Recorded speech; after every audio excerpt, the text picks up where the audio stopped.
안녕하세요. 말씀 묵상 리바이블입니다. 오늘 하나님께서 우리에게 주신 말씀은 요한복음 2장 5절에서 8절까지의 말씀입니다. 그의 어머니가 하인들에게 이르되 너희에게 무슨 말씀을 하시든지 그대로 하라 하니라. 거기 유대인의 정결 예식을 따라 두세 통 드는 돌 항아리 6이 놓였는지라. 예수께서 그들에게 이르시되 항아리에 물을 채우라 하신즉 아귀까지 채우니 이제는 떠서 연회장에게 갖다 주라 하심에 갖다 주었더니. 아멘. 오늘 말씀은 우리에게 너무나 익숙한 가나 혼인잔치의 풍경입니다. 흥겨워해야 할 잔치집에 포도주가 떨어졌습니다. 기쁨이 멈출 위기에 처한 것이죠. 이때 예수님의 어머니 마리아는 하인들에게 아주 중요한 지침을 하나 주죠. 무슨 말씀을 하시든지 그대로 하라는 것이었습니다. 그리고 이어지는 장면에서 우리는 기적의 통로가 된 하인들의 놀라운 태도를 발견하게 됩니다. 예수님은 하인들에게 돌 항아리에 물을 채우라고 말씀하셨습니다. 그런데 7절 끝부분을 보면 하인들이 그 명령을 어떻게 수행했는지 아주 인상적인 이 표현이 나옵니다. 바로 아귀까지 채우니라고 하는 대목입니다. 이 아귀라는 말은 항아리의 맨 윗부분, 그러니까 입구를 말합니다. 즉 물이 찰랑찰랑 넘칠 정도로 가득 채웠다는 뜻입니다. 사실 하인들의 입장에서 보면 이 명령은 참 이해하기 어려운 것이었습니다. 지금 필요한 것은 포도주이지 물이 아니었던 것이죠. 게다가 그 돌 항아리는 마시는 물을 담는 그릇이 아니라 외출했다 돌아온 사람들이 손발을 씻는 정결 예식용 물을 담는 통이었습니다. 포도주와는 상관없는 용도로 항아리에 물을 가득 담는 행위는 헛수고처럼 보일 수 있었던 것이죠. 하지만 이 하인들은 적당히 채우지 않았습니다. 절반만 채우거나 대충 흉내만 내는 것이 아니었습니다.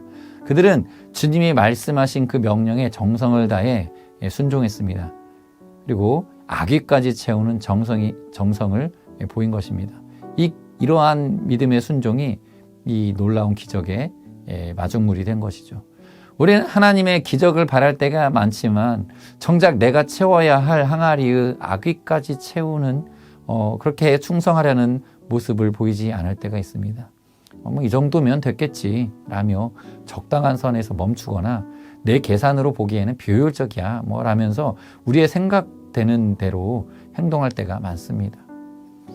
우리 비슷하게 생각해 볼 수 있는 예가 구약 성경에도 있죠. 나아만 장군의 이야기 기억하시죠?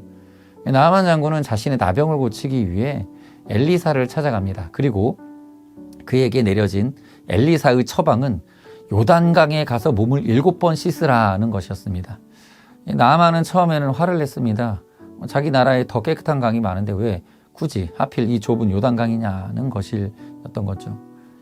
처음에는 불평하였지만 부하들의 권면을 듣고는 결과적으로는 결국 순종하게 되어진 것입니다. 그리고 무엇보다 중요한 것은 그가 6번 씻었을 때가 아니라 말씀하신 대로 7번을 꽉 채워서 씻었을 때 그의 살이 어린아이의 살같이 깨끗해졌다는 사실입니다. 이 마지막 7번째의 순종과 오늘 본문에 나오는 종들의 아귀까지 채우는 순종은 우리의 믿음과 순종을 다시 생각해 볼 것을 요구하고 있습니다. 어느 마을의 임금이 백성들에게 큰 교훈을 주고 싶어서 밤중에 몰래 길 한복판에 아주 큰 바위를 놓아두었다고 합니다. 아침이 되자 많은 사람이 그 길을 지나가게 됩니다. 물건을 날라야 하는 상인들은 투덜거리면서 바위를 피해 돌아가야 했습니다. 또 귀족들은 도로가 왜 이 모양이냐며 담당 관리들을 욕했습니다. 하지만 아무도 그 돌을 치우려고는 하지 않았습니다. 그러다 한 농부가 채소를 가득 싣고 오다가 길을 막은 돌을 발견했습니다. 그는 누가 시키지도 않았는데 혼자 땀을 뻘뻘 흘리면서 긴 시간 동안 그 큰 바위를 길가로 옮겨 놓았습니다.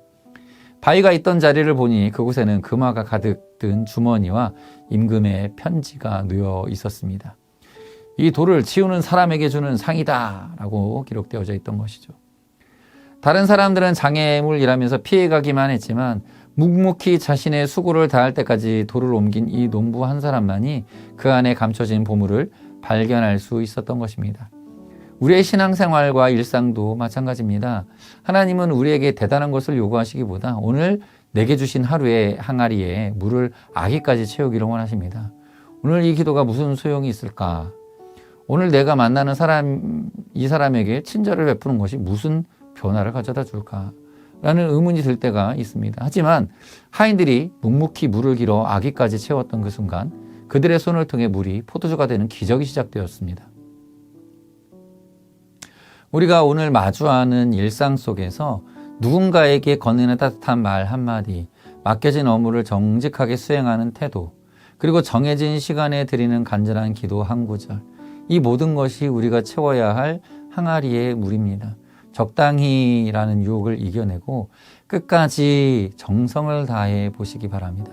하나님은 우리가 아기까지 채운 그 평범한 물을 가져다가 세상이 줄 수 없는 가장 맛있는 기쁨의 포도주로 바꾸어 주실 것입니다. 오늘도 주님이 행하시는 놀라운 변화를 목격하시는 축복의 하루가 되시기를 주님의 이름으로 축원합니다. 함께 기도하겠습니다.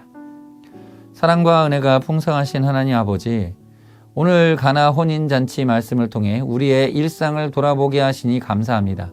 하인들이 주님의 말씀에 순종하여 물을 아기까지 채웠을 때 또한 기적을 경험했던 것처럼 우리도 오늘 하루 내게 주어진 삶을 이 항아리를 정성스럽게 가꿨던 정성스럽게 채웠던 종들처럼 하나님 앞에 충성으로 인도하여 주시옵소서. 무슨 말씀을 하시든지 그대로 하라는 말씀을 붙들고 끝까지 정성을 다하게 하여 주시옵소서. 우리의 보잘것없는 소고를 통해 기쁨의 포도주를 만들어내실 주님을 기대합니다. 오늘 만나는 사람들에게 예수님의 향기를 전하게 하시고 우리가 손대는 모든 일에 주님의 축복이 임하게 하여 주옵소서. 예수 그리스도의 이름으로 기도드립니다. 아멘.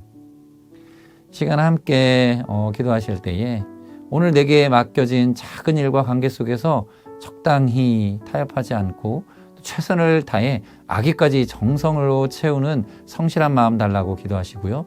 또 내 생각과 계산으로 이해되지 않는 주님의 말씀일지라도 마리아와 하인들처럼 묵묵히 순종하여 하나님의 기적을 경험하는 하루가 되게 하옵소서. 이러한 기도 제목으로 함께 기도하겠습니다. 기도합니다.